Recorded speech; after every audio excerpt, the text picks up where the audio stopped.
اعوذ باللہ من الشیطان الرجیم بسم اللہ الرحمن الرحیم۔ السلام علیکم ورحمۃ اللہ۔ میرا نام ہے عائشہ نذیر احمد، اسسٹنٹ پروفیسر اسلامیات۔ ہم آج کے لیکچر میں ان منتخب آیات کا ترجمہ اور تفسیر سمجھنے کی کوشش کریں گے جو فرسٹ ایئر کے اسلامیات لازمی کے نصاب میں شامل ہیں۔ لیکچر کے پہلے حصے میں ہم نے ابتدائی 3 آیات کی ترجمہ اور تفسیر پیش کی تھی، اور آج بقیہ آیات جو نصاب میں شامل ہیں ان کو سمجھنے کی کوشش کریں گے انشاءاللہ العزیز۔ تو چلیے بڑھتے ہیں چوتھی آیت کی جانب، جو کہ سورہ حجرات کی آیت نمبر 13 ہے۔ بسم اللہ الرحمن الرحیم۔ ان اکرمکم عند اللہ اتقاکم، صدق اللہ العظیم۔ ترجمہ: اِنَّ بے شک، اکرمکم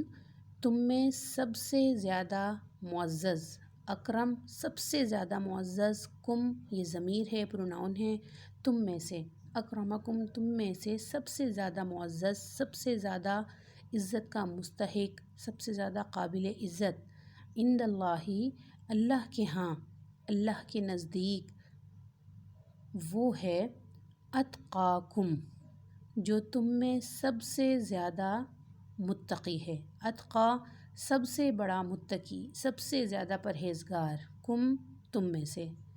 یہ کم جو ہے یہ ضمیر ہے، پروناؤن ہے، اور اکرمکم اور اتقاکم دونوں میں استعمال ہوئی، دونوں جگہ اس کا مطلب ہے تم میں سے۔ تو تم میں سے سب سے زیادہ معزز عند اللہ اللہ کے نزدیک وہ ہے اتقاکم جو تم میں سب سے زیادہ متقی ہے، پرہیزگار ہے۔ اس آیت مبارکہ میں اللہ تعالیٰ نے عزت کا اور عظمت کا ایک اللہ تعالیٰ نے معیار مقرر فرما دیا کہ عزت کا معیار اللہ کے ہاں کیا ہے، اللہ کی بارگاہ میں کون عزت والا ہے، اللہ کی بارگاہ میں کس چیز کو اللہ تعالیٰ نے باعث فخر قرار دیا کہ کون سی چیز ہے جو اللہ کے ہاں انسان کو معتبر بناتی ہے، قابل عزت بناتی ہے، اور وہ چیز ہے تقویٰ۔ جیسا کہ نبی پاک علیہ الصلوۃ والتسلیم نے اپنی مشہور زمانہ خطبہ حجۃ الوداع میں ارشاد فرمایا تھا کہ لا فضل لعربی ولا لعجمی ولا لعجمی علی لعربی ولا لاحمر علی اسود ولا لاسود علی احمر الا بالتقویٰ، یعنی تم میں سے کسی کو، کسی عربی کو کسی عجمی پر، کسی عجمی کو کسی عربی پر، کسی کالے کو کسی گورے پر، اور کسی گورے کو کسی کالے پر کوئی فضیلت حاصل نہیں سوائے تقویٰ کے، یعنی جو تقویٰ پر کاربند ہوگا، جو متقی ہوگا، اس کو ہی اللہ کے ہاں قابل عزت مانا جائے گا۔ اور اس آیت مبارکہ کے تناظر میں اگر ہم دیکھیں تو ہمارے ہاں ہم نے اپنی جو ہم عام روزمرہ زندگی میں دیکھتے ہیں، تو ہم نے عزت کا معیار کس چیز کو قرار دیا ہوا ہے؟ ہم نے اپنی عام زندگی میں عزت کا معیار یا تو دولت کو قرار دیا ہوا ہے کہ جو شخص مالدار ہے اس کو لوگ عزت کی نگاہ سے دیکھتے ہیں، یا جو کسی منصب پر فائز ہے لوگ اس کی عزت کرتے ہیں، یا جس کے تعلقات زیادہ ہیں، جو کسی بھی اعتبار سے پاور میں ہے، اس کو لوگ عزت کی نظر سے دیکھتے ہیں، یا یوں کہنا چاہیے کہ ضرورتاً لوگ اس کی عزت کرتے ہیں۔ لیکن حقیقی عزت جو ہے وہ وہی ہے کہ جو اللہ کے دین پر چلنے والا ہے، اور یہ تقویٰ کا جو تقاضا ہے، یہ سب سے پہلی آیت کی جو تفسیر ہم نے پڑھی تھی اس میں بھی اللہ تعالیٰ نے ایمان والوں سے تقویٰ کا ہی تقاضا کیا۔ تو تقویٰ ایمان کا ایک کامل درجہ ہے، یعنی جب انسان متقی ہوتا ہے تو وہ ایمان کے کامل درجے پر فائز ہو جاتا ہے، کیونکہ تقویٰ اس کا نام ہے کہ اللہ تعالیٰ کی نافرمانیوں سے بچ کر اللہ تعالیٰ کی اطاعت و فرمانبرداری کے راستے پر چلا جائے۔ تو یہی عزت اور کرامت کا معیار ہے، اور ہم دیکھتے ہیں کہ اب وہ لوگ جنہوں نے تقویٰ کے راستے کو اختیار کیا، بظاہر ان کی زندگی کیسی ہی کیوں نہ گزری ہو، لیکن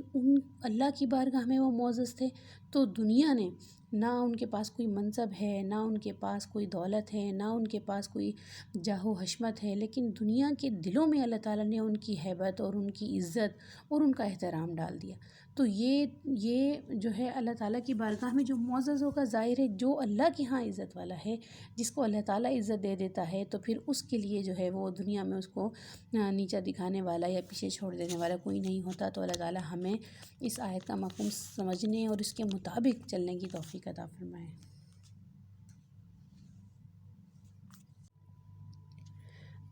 5ویں نمبر پر ہمارے پاس جو آیت ہے یہ سورہ آل عمران کی آیت نمبر 190 ہے۔ اعوذ باللہ من الشیطان الرجیم، بسم اللہ الرحمن الرحیم۔ ان فی خلق السماوات والارض واختلاف اللیل والنہار لآیات لأولی الالباب، صدق اللہ مولانا العظیم۔ ترجمہ: بے شک فی خلق السماوات والارض، فی کا مطلب ہے میں، یہ حروف میں شامل ہے اور اس کا مطلب ہے میں، اور خلق کا معنی ہوتا ہے پیدائش، تخلیق، بنانا۔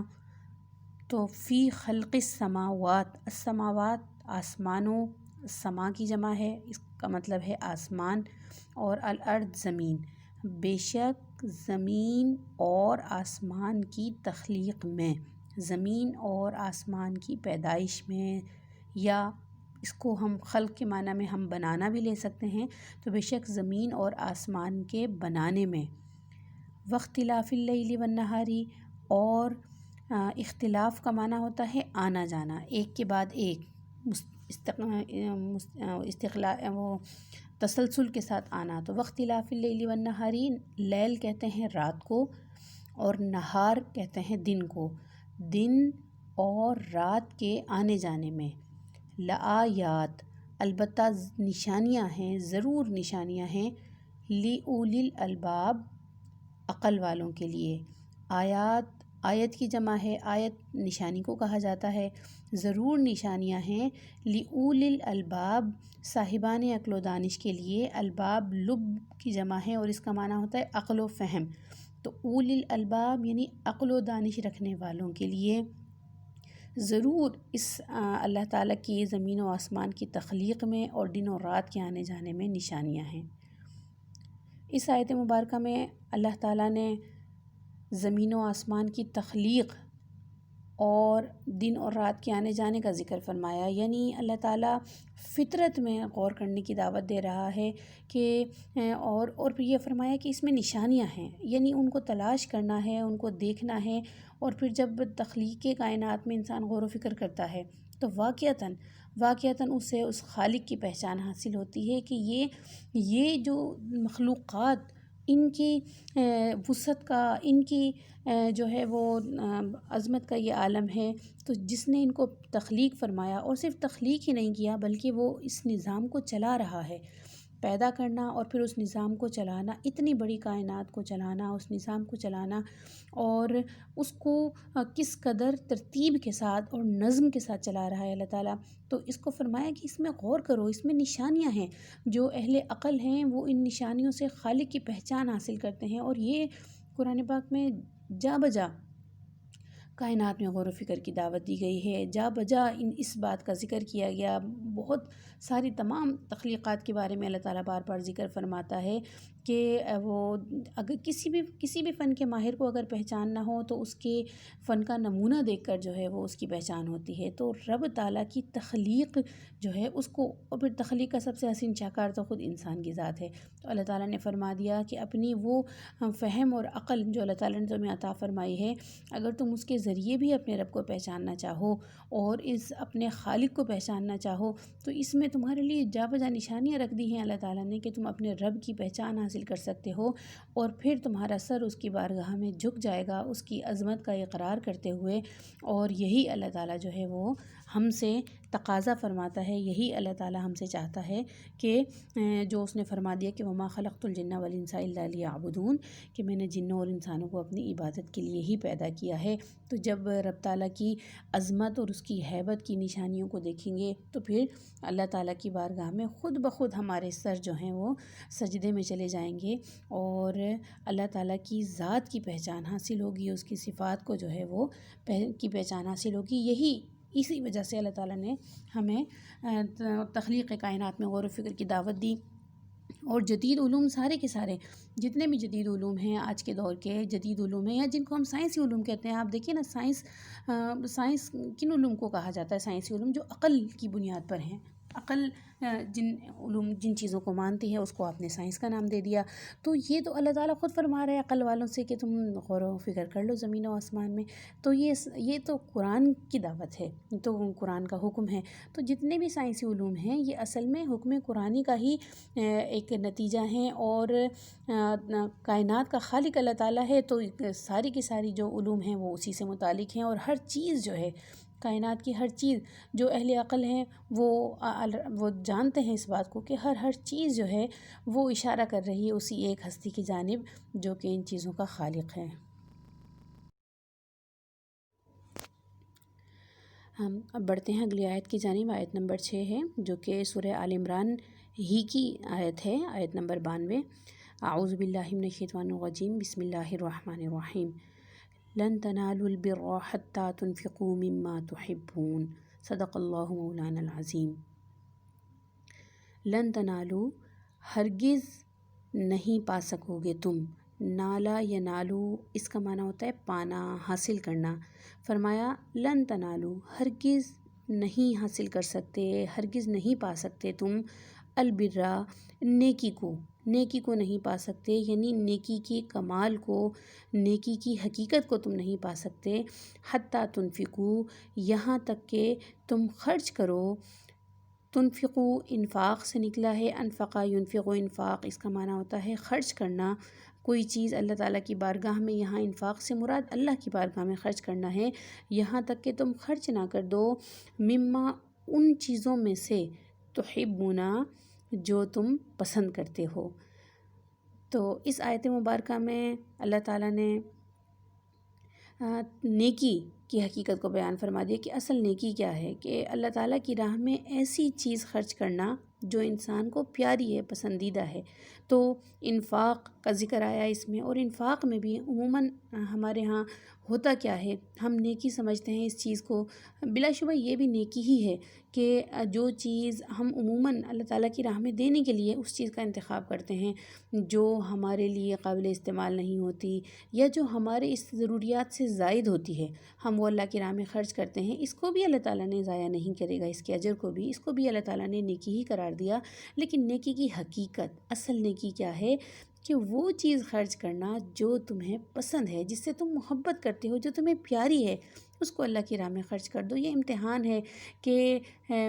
فرماتی ہے نا کہ والذین آمنوا اشد حبا للہ، مومن جو ہے اس کی سب سے زیادہ شدید محبت رب سے ہی ہوگی، رب تعالیٰ سے سب سے زیادہ محبت کرے گا۔ تو ایمان کا تقاضا ہے کہ رب تعالیٰ کی محبت سب سے زیادہ ہو۔ تو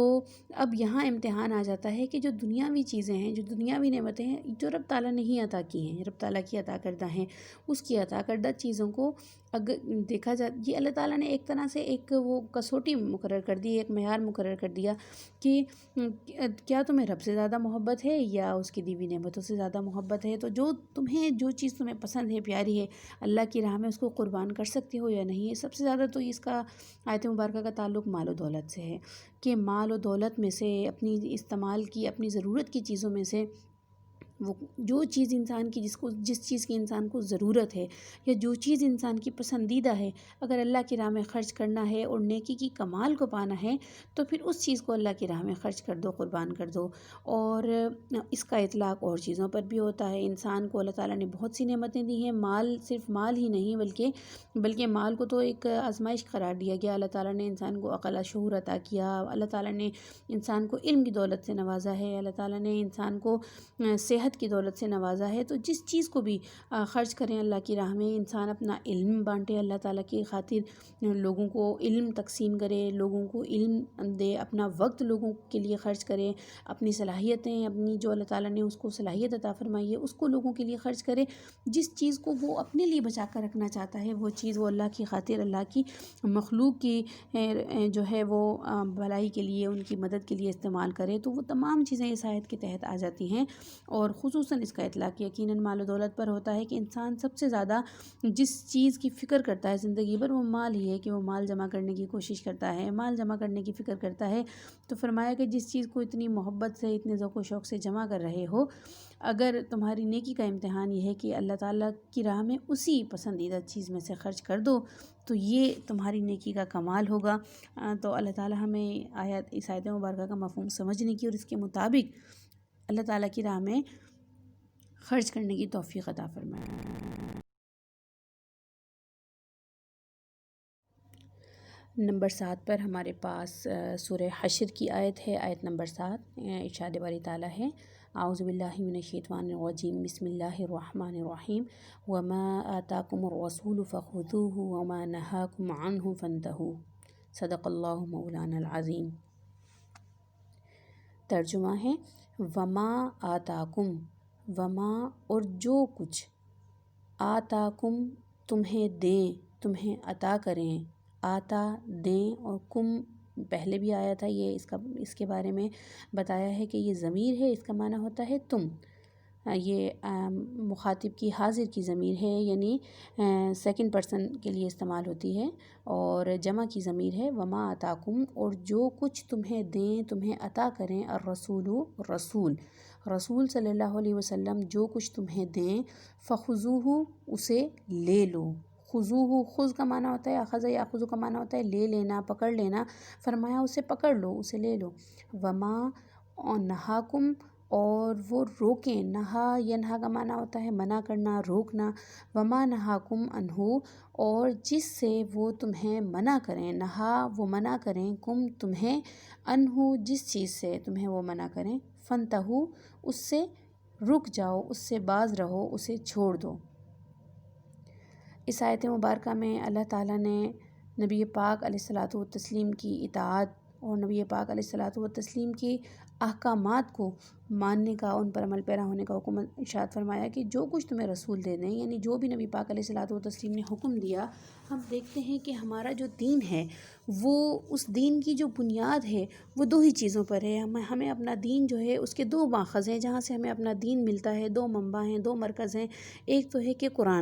قرآن کے ذریعے، اور دوسرا نبی پاک علیہ الصلاۃ والتسلیم کی ذات، آپ کی سیرت، آپ کی احادیث۔ ہمارا دین کا ایک بہت بڑا ذخیرہ جو ہے نبی پاک علیہ الصلاۃ والتسلیم کی حیات مبارکہ اور آپ کی سیرت مبارکہ پر مشتمل ہے، اور اس سے ہمیں اپنی دین کے مطابق زندگی گزارنے کی رہنمائی ملتی ہے۔ تو ارشاد فرما دیا کہ وما آتاکم الرسول، جو کچھ بھی تمہیں رسول دے دیں، یعنی نبی پاک علیہ الصلاۃ والتسلیم کا فرمان حجت ہے، آپ نے جو فرمایا۔ اور اس چیز کو قرآن نے ایک جگہ پر سورہ نجم میں ایسے بھی بیان فرمایا کہ وما ینطق عن الہوی ان ہو الا وحی یوحی، کہ آپ کا جو بھی فرمان ہے، آپ کی جو بھی بات ہے، آپ اپنی خواہش سے کوئی بات نہیں کرتے، آپ جو بھی بات کہتے ہیں، جو بھی بات ہوتی ہے وہ وحی الہی ہوتی ہے، اللہ کی جانب سے وحی ہوتی ہے جو آپ کی طرف بھیجی جاتی ہے۔ تو آپ کا ہر فرمان در حقیقت وحی الہی ہے، چاہے وہ آپ نے کسی بھی واقعے کے تناظر میں فرمایا، چاہے آپ نے خوشی کے عالم میں کچھ ارشاد فرمایا، چاہے آپ نے ناراضگی کے عالم میں کچھ ارشاد فرمایا، غضب کے عالم میں، لیکن آپ کی زبان سے جو نکلا، وہ کہتے ہیں نا کہ تمہارے منہ سے جو نکلی وہ بات ہو کے رہی، تو اس چیز کو اللہ تعالیٰ نے اٹل قرار دے دیا کہ وہ تمہارے لیے لائق العمل ہے، وہ تمہارے لیے واجب العمل ہے، کہ جو نبی پاک علیہ الصلاۃ والتسلیم تمہیں حکم فرما دیں، اور جس چیز سے روک دیں، جس چیز سے آپ نے منع فرما دیا وہ شریعت بن گئی۔ تو نبی پاک علیہ الصلاۃ والتسلیم کو اللہ تعالیٰ نے شارع کی حیثیت عطا فرمائی کہ آپ کی زبان مبارک سے آپ نے جو حکم ارشاد فرمایا، اللہ تعالیٰ نے اس کو ہمارے لیے لازم قرار دیا۔ اور صحابہ کرام کی زندگیوں میں ہمیں یہ بات بالکل نظر آتی ہے کہ کس طرح سے نبی پاک علیہ الصلاۃ والتسلیم کی آنکھ کے اشارے پر کس طریقے سے وہ اپنی جانیں قربان کرتے تھے۔ اور نبی پاک علیہ الصلوۃ والتسلیم کا فرمان تو بہت بڑی بات ہے۔ نبی پاک علیہ الصلوۃ والتسلیم کے محض اشارے پر وہ اپنا سب کچھ قربان کرنے پر تیار ہو جاتے تھے۔ تو ان کی سیرت سے ہمیں رہنمائی ملتی ہے کہ نبی پاک علیہ الصلوۃ والتسلیم سے ہمارا تعلق، نبی پاک علیہ الصلوۃ والتسلیم سے ہماری نسبت کیسی ہونی چاہیے۔ ہمارا نبی پاک علیہ الصلوۃ والتسلیم سے جو ایک رشتہ یہ ہے امتی اور نبی اور امتی کا رشتہ ہے، اس رشتے کا تقاضا کیا ہے کہ نبی پاک علیہ الصلوۃ والتسلیم کی اطاعت نہیں بلکہ اتباع۔ اطاعت تو ابتدائی درجہ ہے نا، اطاعت کہنا ماننا۔ تو اطاعت تو کسی کی بھی کی جا سکتی ہے، ہر کسی کوئی جبراً بھی اپنی اطاعت کروا لے گا۔ اتباع کیا ہے کہ بس پیچھے پیچھے چلے جانا، نقش قدم پر چلتے چلے جانا۔ یہ صحابہ کرام ہی کا کمال تھا کہ نبی پاک علیہ الصلوۃ والتسلیم کو جس حال میں دیکھا اسی ادا کو اپنا لیا۔ ایک